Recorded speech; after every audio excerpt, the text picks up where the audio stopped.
നമസ്തേ, എല്ലാവർക്കും പുതിയൊരു വീഡിയോയിലേക്ക് വീണ്ടും സ്വാഗതം. ഇന്ന് നമ്മൾ കേട്ടറ്റിൻ്റെ മലയാളം ക്വസ്റ്റ്യൻസാണ് ഡിസ്കസ് ചെയ്യുന്നത്. 20 ക്വസ്റ്റ്യൻസാണ് നോക്കുന്നത്. താഴെ തന്നിരിക്കുന്ന കവിതാഭാഗം വായിച്ച് ചോദ്യങ്ങൾക്ക് ഉത്തരം എഴുതുക. ആരു നീ ശീതള സ്പർശമേ, യാരു നീ അജ്ഞാത സൗഭാഗ്യമേ, മാമരക്കൂട്ടും കുണുങ്ങുന്നു നിന്നുടെ യാഗമ വേളയിൽ ആനന്ദത്താൽ, താവക കീർത്തനം പാടിയെത്തങ്ങോല മാലകൾ നർത്തനം ചെയ്തിടുന്നു, വാസന പൂമ്പൊടി പൂശുമാറുണ്ടു നീ വാസരശ്രീതൻ കവിളിണയിൽ, സായന്തനാരുണൻ ചായം പിടിപ്പിച്ച വാരുണി മങ്കതൻ അങ്കണത്തിൽ, ചേണഴും ചുമ്മുകിൽ കുഞ്ഞുങ്ങളോടൊപ്പം നീ കാണാം കളിക്കുന്നതോടിയോടി. 1.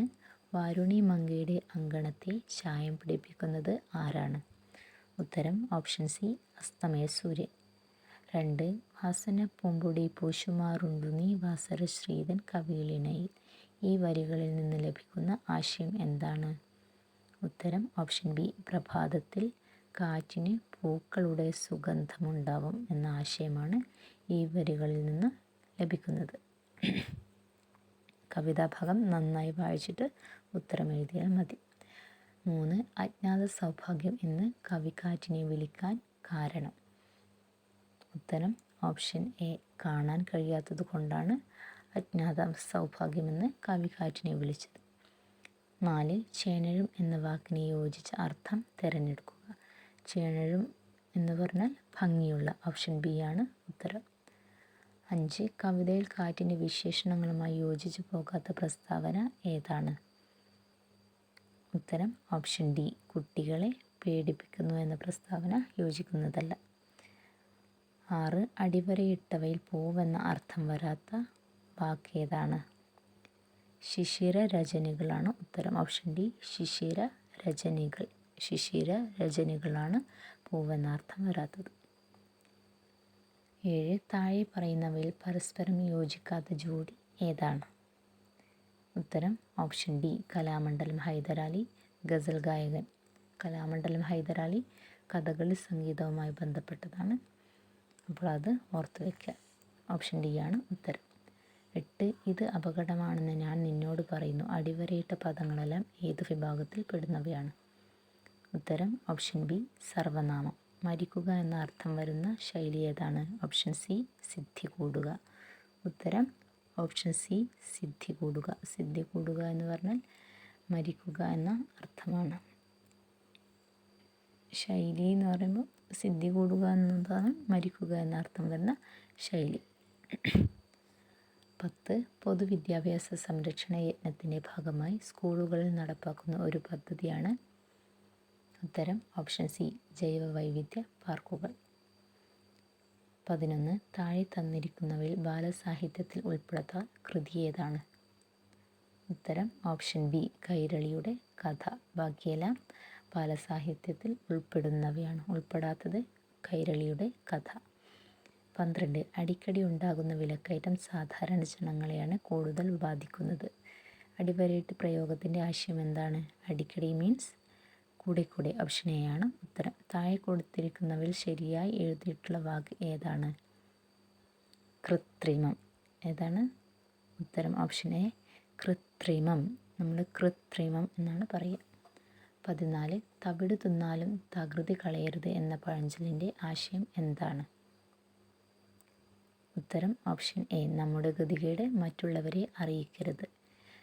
15. മഴ പെയ്ത് കുളം നിറഞ്ഞിട്ടെന്താണ്? നിറം കെട്ട ആകാശമല്ലേ അതിൽ പ്രതിഫലിക്കുന്നത്. ആശയത്തിന് വ്യത്യാസമില്ലാതെ മാറ്റി എഴുതിയ വാക്യമേത്? ഉത്തരം ഓപ്ഷൻ എ, കുളം നിറഞ്ഞാലും നിറം കെട്ട ആകാശം അതിൽ പ്രതിഫലിക്കുന്നത് കൊണ്ട് തെളിച്ചം തോന്നില്ല. ഈ വാക്യമാണ് അർത്ഥവ്യത്യാസമില്ലാതെ എഴുതിയിട്ടുള്ളത്. ബാക്കിയിലെല്ലാം അർത്ഥവ്യത്യാസം വരുന്നുണ്ട്. വായിച്ചു നോക്കിയാൽ നിങ്ങൾക്ക് മനസ്സിലാവുന്നതായിരിക്കും.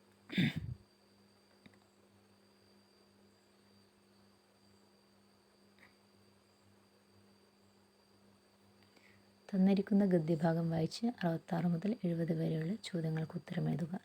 എന്തിനാണ് പദങ്ങളെ ശരിയായി ഉച്ചരിക്കുന്നത്? ആശയം മനസ്സിലാക്കിയാൽ പോരെ എന്ന് ചിലർ ചോദിക്കുന്നു. ആശയമെങ്കിലും മനസ്സിലാക്കണമല്ലോ. കഥനം ചൊല്ലുക എന്നതിന് കഥനം ചൊല്ലുക എന്ന് പറഞ്ഞാൽ ഉച്ചാരണം മാത്രമല്ല ആശയവും തെറ്റും. വീതിയായാലും കുഴയും. ഇത് ഇതിൻ്റെ അർത്ഥം എല്ലാവരും ചതുരവടിയിൽ പുസ്തക ഭാഷ സംസാരിക്കണമെന്നല്ല.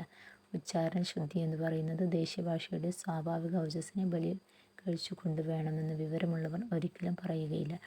എവിടെയാ നിങ്ങളുടെ രാജ്യം എന്ന് ചോദിക്കുന്ന വടക്കേ മലബാറുകാരൻ്റെ ഭാഷയും അപ്പീരെ വീടെവിടെ എന്ന് ചോദിക്കുന്ന തിരുവനന്തപുരത്തെ പാമര ജനഭാഷയും പാടെ ഉപേക്ഷിക്കണമോ എന്നത് വേറൊരു പ്രശ്നമാണ്. അത് ദേശീയഭാഷാ ഭേദത്തിലെ പ്രയോഗങ്ങളുടെ കാര്യം. തൃശ്ശൂർക്കാരൻ്റെ ഈണവും വള്ളവനാട്ടുകാരൻ്റെ ഈണവും ഏറനാടൻ മലയാളവും എല്ലാം ജീവൽ ഭാഷയുടെ സമ്പത്താണ്. 16 ജീവൽ ഭാഷയുടെ സമ്പത്തായി ലേഖകൻ കണക്കാക്കുന്ന കാര്യം താഴെ പറയുന്നവയിൽ ഏതാണ്? ഉത്തരം ഓപ്ഷൻ സി, ദേശീയഭാഷയുടെ പ്രയോഗമാണ് ജീവൽ ഭാഷയുടെ സമ്പത്തായി ലേഖകൻ കണക്കാക്കുന്നത്. ഓപ്ഷൻ സി ആണ് ഉത്തരം. 66ാമത്തെ ചോദ്യത്തിൻ്റെ ഉത്തരം ഓപ്ഷൻ സി ആണ്. 17 പദങ്ങൾ ശരിയായി ഉച്ചരിക്കണമെന്ന് ലേഖകൻ പറയാൻ കാരണം? ഉത്തരം ഓപ്ഷൻ സി, ഉച്ചാരണം തെറ്റിയാൽ ആശയം തെറ്റുമെന്നുള്ളത് കൊണ്ടാണ് ലേഖകൻ അങ്ങനെ പറഞ്ഞത് അല്ലേ. 18 കഥനം, കഥനം ഇവ തമ്മിലുള്ള വ്യത്യാസം വ്യക്തമാക്കുന്ന ജോഡി? ഉത്തരം ഓപ്ഷൻ ബി, ആഖ്യാനം, സങ്കടം. കഥനം എന്ന് പറഞ്ഞാൽ ആഖ്യാനം, കഥനം എന്ന് പറഞ്ഞാൽ സങ്കടം. നമ്മൾ ഉച്ചാരണത്തിന് നല്ല പ്രസക്തിയുണ്ട്. കാരണം ഉച്ചാരണം തെറ്റിയാൽ അർത്ഥം ആശയം തെറ്റും. അതുകൊണ്ടാണ് ഉച്ചാരണത്തിന് അത്രയ്ക്ക് പ്രസക്തി നമ്മൾ കൊടുക്കുന്നത്. ഏത് ഭാഷയായാലും ഉച്ചാരണം മസ്റ്റാണ് കേട്ടോ. ഉച്ചാരണം തെറ്റിയാൽ ആശയം തെറ്റും. അതുകൊണ്ടാണ് അങ്ങനെ പറയുന്നത്. 19 എല്ലാവരും ചതുരവടിയിൽ പുസ്തക ഭാഷ സംസാരിക്കണമെന്നല്ല എന്ന് ലേഖകൻ പറയുന്നതിൻ്റെ അർത്ഥം? ഉത്തരം ഓപ്ഷൻ എ, ദേശീയഭാഷയുടെ ഓജസ്സും ഉച്ചാരണ ശുദ്ധിയും വാമൊഴിയിൽ ആവശ്യമാണ്. അതുകൊണ്ടാണ് ലേഖകൻ അങ്ങനെ പറഞ്ഞത്. 20 സ്വാഭാവിക ഔജസ് അർത്ഥം വ്യക്തമാകുന്ന രീതിയിൽ പിരിച്ചെഴുതുന്നത് എങ്ങനെ? ഉത്തരം ഓപ്ഷൻ ഡി, സ്വാഭാവിക പ്ലസ് ഓജസ് ആണ് സ്വാഭാവിക ഔജസ്. ക പ്ലസ് ഓ എന്താവും? ഔവാവും. സ്വാഭാവിക ഔജസ്. സ്വാഭാവിക പ്ലസ് ഓജസ് ആണ് സ്വാഭാവിക ഔജസ്. ഇങ്ങനെയാണ് നമ്മൾ പിരിച്ചെഴുതേണ്ടത്. അപ്പോൾ പിരിച്ചെഴുതാനൊക്കെ പഠിക്കണം നമ്മൾ.